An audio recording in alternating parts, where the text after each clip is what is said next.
Coming from MoneyWise.com, these Kansas farmers now face serious financial trouble after the Trump administration's decision to freeze USAID. Here's how it hurt them and the bigger impact on America's farms. Trump has only been in office since January, but he's already made a number of significant changes.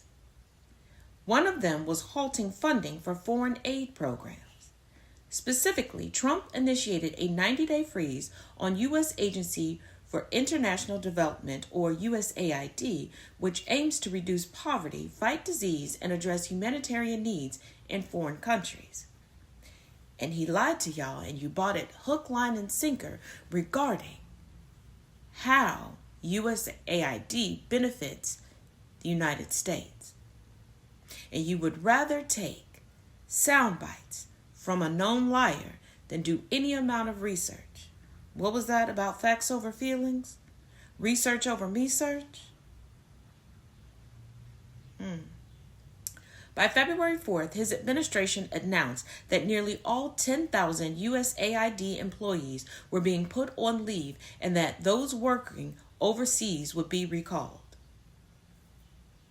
While a federal judge halted the move, the block was only temporary and cuts are expected to continue. Halting foreign aid clearly hurts overseas communities, but the impacts have hit hard domestically too. In fact, halting aid is already hurting U.S. farmers. As Kansas farmer Vance Imke told ABC News, we are having a real crisis out here in terms of income. Y'all need to stop acting like the United States is self-contained, and we are not the purse of the globe. Why they are now struggling. The Trump administration's decision has resulted in the stoppage of critical supplies to 177 countries, but the impact isn't limited to USAID recipients. Local U.S. suppliers of food and other resources have lost a share of their income. Because where did y'all think the supplies that we were supplying were coming from? You're talking about make it in America, make it in America, make it in America. We do. Just like we import, we export as well.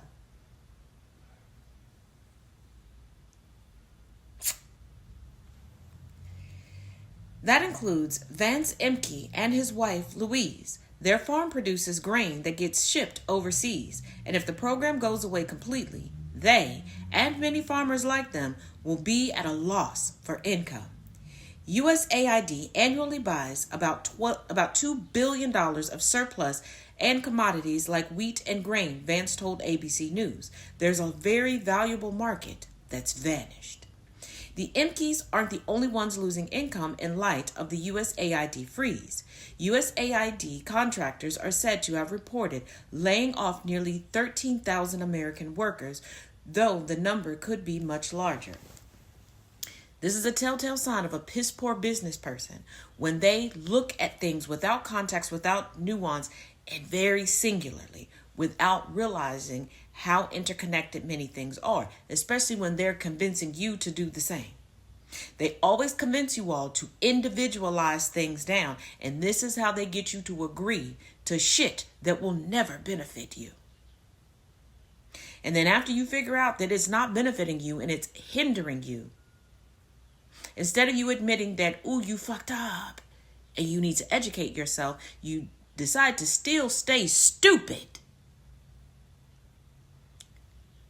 And you point the finger at everyone else. How's that working out for you? Far-reaching consequences. Cutting off aid to foreign countries could have a massive impact on international relationships. But that aside, it could cause a world of unfavorable consequences domestically. And that's what we're supposed to be looking out for, right? USAID doesn't just send supplies overseas. It also, as the Imkes explain, helps fund a lot of research that's critical to preserving the U.S. food supply. As Louise explained, Farmers need drought-resistant crops, but they can't do that sort of research on their own. In the absence of research, the U.S. food supply could be threatened by extreme weather events, which have increased in frequency in recent years due to climate change. So you want to deny climate change, get rid of all the research, whether it's your food, your health, anything. Y'all really want to roll back the hands of time and just live like your ancestors did, a little house on the prairie. Okay. I don't think y'all ready. I don't think y'all ready. You gonna learn why your ancestors had to steal folk.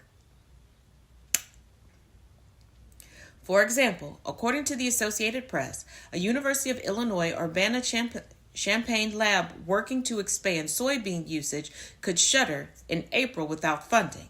And that's just one of many food labs reliant on grant money from USAID for critical research. Farms may also have to raise prices to compensate for their lost income if they lose out on their USAID contracts. That could drive food prices up across the board. And I thought Trump was supposed to be working on making things more affordable. Are y'all now beginning to understand economics, especially global economics, and why we import, why we export, But no, you want everything made in America. As if everything could be made in America. Okay. As it is, in January, food prices were up 1.9% annually per the Consumer Price Index. Given that 70% of Americans are already struggling to cover the cost of groceries, according to Swiftly, a rise in food prices would only exacerbate the problem. And even if local farmers raise prices, that may not be enough to compensate for lost USAID contracts. This means that farmers across the country risk struggling financially or, in a more dire scenario, falling into poverty. And we know how y'all view the impoverished. You want to be like them? You want to be one of them? Because y'all like humanity after a certain income level. I know y'all like to tell us, it ain't that bad. People aren't like that. Find out and tell us. More than 80% of companies with USAID contracts are American, according to data company Development Aid. So, this decision has the potential to spur an unemployment crisis. Great, we're just taking employment away from everybody. I wonder what that's going to do to the economy.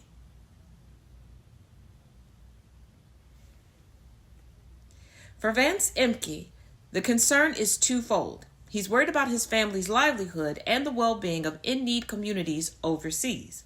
We do have a humanitarian and a moral obligation to help, get food to these food-deficient areas, he said. I'm glad you feel like that internationally, but what about the food-deficient areas within the United States? Just want to throw that caveat in there.